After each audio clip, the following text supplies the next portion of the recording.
नमस्कार साथियों, जय हिंद, जय भारत। जब से भजनलाल जी शर्मा ने महिलाओं को 50% रिजर्वेशन दिया है रीट भर्ती के अंदर, उसके बाद से जगह जगह पर भजनलाल जी शर्मा के विरोध हो रहे हैं। उसके बाद एक न्यूज जो कि तेजी से वायरल हो रही है, ये आप यहाँ पर देख सकते हैं। 20 जून की ये न्यूज है, सबके पास पहुंची होगी और सबने इसको देखा होगा।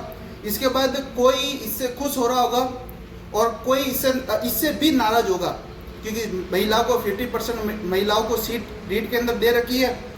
अब इसके ऊपर हम बात करते हैं, इस न्यूज में कितनी सच्चाई है, कितना फायदा युवाओं को मिलेगा और कितना नुकसान अभी भी है 50% देने के बाद, उसके ऊपर हम बात करते हैं। ये न्यूज तो आप सबने पढ़ रखी होगी। ये न्यूज के बाद लोग ये कह रहे हैं कि भजनलाल जी शर्मा ने महिलाओं को 50% सीट देने के बाद महिलाओं के तो वोट अपने अंडर कर लिए। अब भजनलाल जी शर्मा ये चाहते हैं कि मैं अब ऐसा कह देता हूँ कि नई वैकेंसी और आएगी, और नई वैकेंसी हालांकि आएगी, ये अभी मैं प्रस्तावित कर देता हूँ, ये बोल देता हूँ कि नई वैकेंसी और आएगी, तो युवा भी खुश हो जाएंगे और कुछ समय के लिए ये मामला दब जाएगा और धीरे धीरे आवाज़ दब जाएगी। युवा यूँ कह रहे हैं कि ये मानसिकता है भजनलाल जी शर्मा की।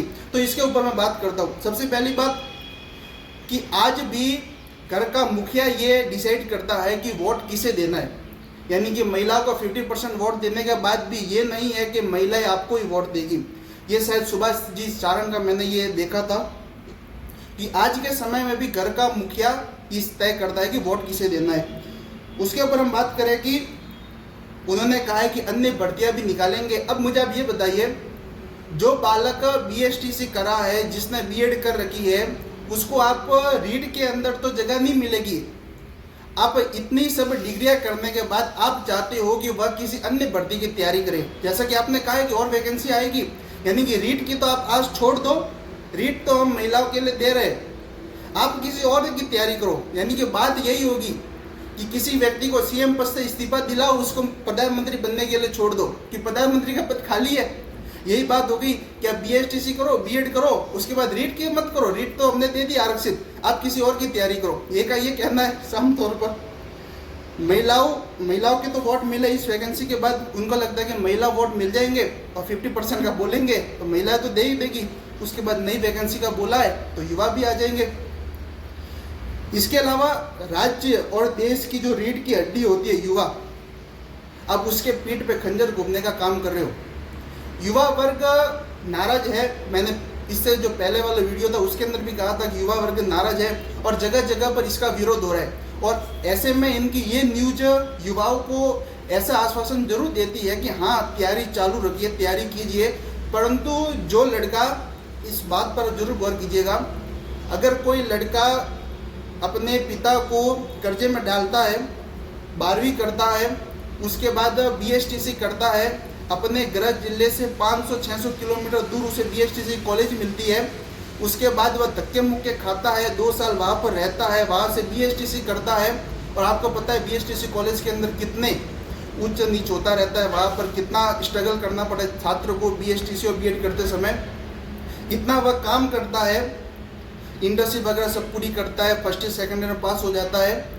उसके बाद जब वो तैयारी करने के लिए बड़ी बड़ी संस्थानों में चला जाता है, तैयारी भी उसकी अच्छी होती है, फिर वो इंतजार करता है कि रीट का भर्ती कब आएगी, और ऐसे में आपको ये ट्वीट आ जाता है कि 50% हम उसको दे रहे हैं। और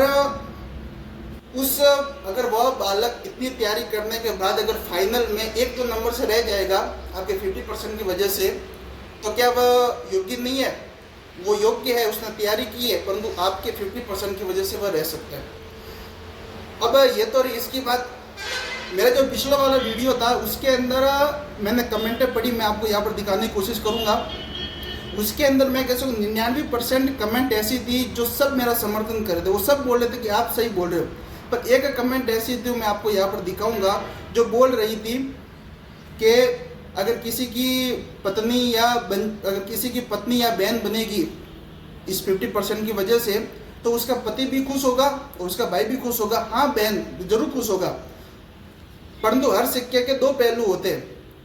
अगर किसी पत्नी का, अगर वो पत्नी बन जाएगी और इस 50% आरक्षण की वजह से उसका पति बेरोजगार रह गया, तो 50% आरक्षण की वजह से उस लड़की का भाई बेरोजगार रह गया, तो ये भी आप मुद्दा देखिए। सिक्के के 2 पहलू होती है, दोनों तरफ आप नज़र घुमाइए। केवल खुद का स्वार्थ देखने से कुछ नहीं होता। इसी के साथ जो 50% जो महिला को रिजर्वेशन दिया है उसके ऊपर मैं चाहूँगा जरूर मंथन करें, अच्छे से इसके ऊपर सोच विचार करें, क्योंकि युवाओं के पीठ पे खंजर घोंपेंगे तो शायद इसका परिणाम बहुत ही बुरा साबित हो सकता है। भविष्य किसने देगा मुझे नहीं पता, परंतु मैं जरूर कह सकता हूँ कि इसका प्रभाव जरूर बुरा पड़ सकता है। इसी के साथ मैं इस वीडियो को यही समाप्त करता हूँ। जो वायरल न्यूज़ थी उसके ऊपर मैं सत्यता दिखाने के लिए आपके सामने आया था। उसके बाद जो वायरल न्यूज़ है मैं एक बार इसको पढ़ता हूँ शुरुआत से।